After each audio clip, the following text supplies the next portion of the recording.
using the Bobbex 1-gallon pump sprayer. Open the box and remove the container, pump top, hose, and wand with spray lever and adjustable nozzle. Promptly dispose of all packaging to eliminate a choking hazard. Attach the wand to the spray handle assembly by screwing together until tight. Insert the fluid pickup tube on the other end of the hose into the small container hole until tight. Turn and tighten the connector.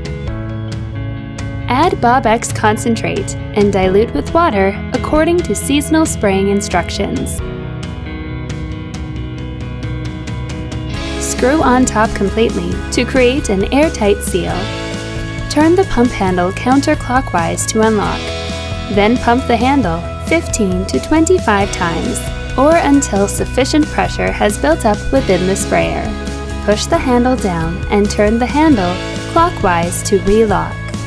Squeeze the wand lever while turning the nozzle to test for sufficient spraying pressure and adjust the spray pattern as needed. For maximum effectiveness, any diluted Bobbex should be used within 5 days of mixing. When finished, empty and clean sprayer with soap and water.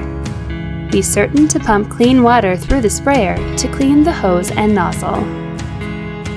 To avoid contamination, do not use your Bobbex sprayer to dispense any other liquids. Bobbex, helping plants survive and thrive.